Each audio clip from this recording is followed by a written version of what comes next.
May 20 pesos rice na daw ngayon. Kung istoryahan. Tawa naman po. Tawa siya. Tumawa. Sabi ko, legalize vote buying. Okay, sir.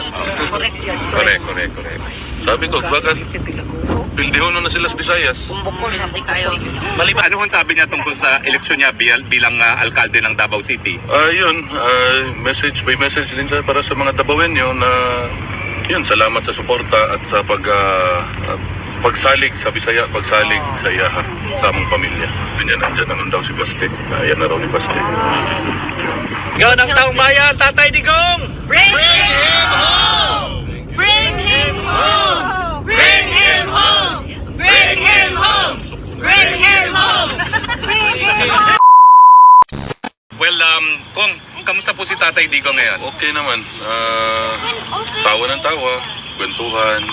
Pinapabot niya sa Pilipino na he loves his country and the Filipino people and he will remain na utusan ninyo.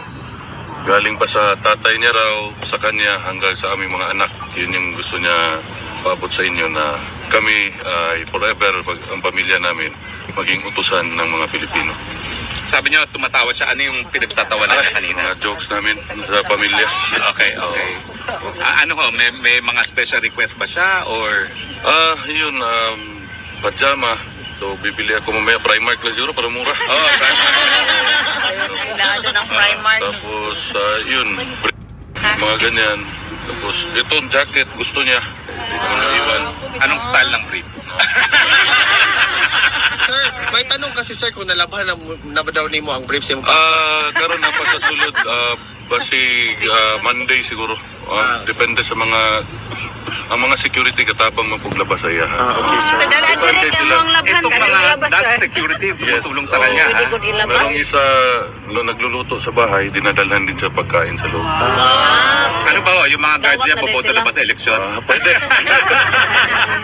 Well, ano hong sabi niya tungkol sa eleksyon niya bilang alkalde ng Davao City? Yun, message by message din sa para sa mga Dabawenyo na yun, salamat sa suporta at sa pagsalig sa Bisaya, pagsalig sa iyaha, sa among pamilya. Ay, boto ko. And may message siya kay Pastor, patawagan niya sa akin. Later na lang kung makontak mo. Hindi ba?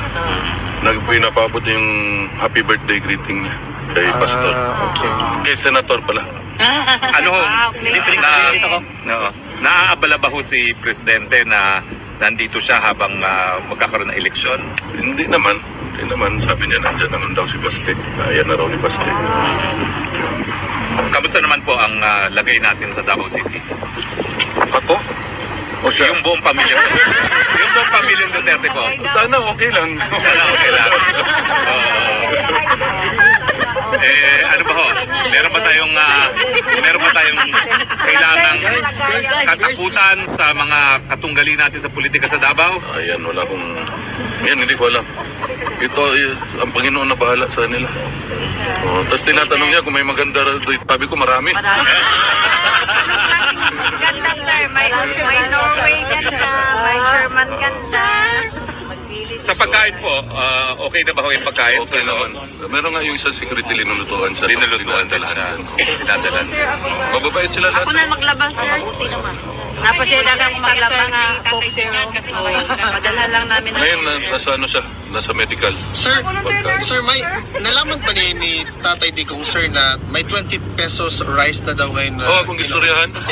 Tawa naman po. Tawa siya. Tumawa. Sabi ko, legalize vote buying. Okay, sir.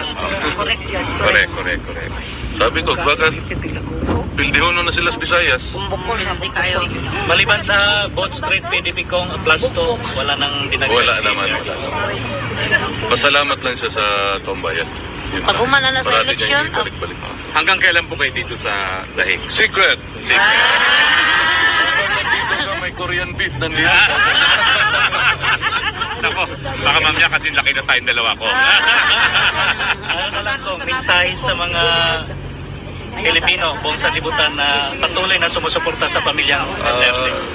Ulitin ko, maraming salamat sa pagsuporta niyo sa tatay ko, kay Bibi Inday at sa aming pamilya. Hindi ko alam kung paano sabihin yung papasalamat ng pamilya namin. Sobrang laking pasalamat talaga. Hanggang sa dulo. Hanggang sa dulo. Hanggang sa dulo. Salamat. Walang iwanan. Thank you. Mula noong minute, sir, nandito lang kami, sir. Ang ginamos, kauno na natin. Yes, sir. May problema, sir. Sir, anong naba kay message, sir, sa mga kababayan nato na nagulat o nagtanaw karon sa Pilipinas, sir, sa umaabot na election or sa among suporta, non-wavering dedication, sir? PDP laban, Both Street, PDP laban, balihog. Balihog. Takong tabang sa pamilya. Thank you, sir. Sigaw ng taong bayan, Tatay Digong! Bring him home! Bring him home! Bring him home! Bring him home! Bring him home! Bring him home! Sige, sir. Sige, sir. Wala problema, sir. Sir, greetings to nimo kang Chrisette, sir, sa imong mastorya sa iya kay Hi, Chrisette, kumusta? Dagang salamat sa imong padayon pagsuporta sa ako Isang Pasko ng kababayan natin galing pa ng Italy.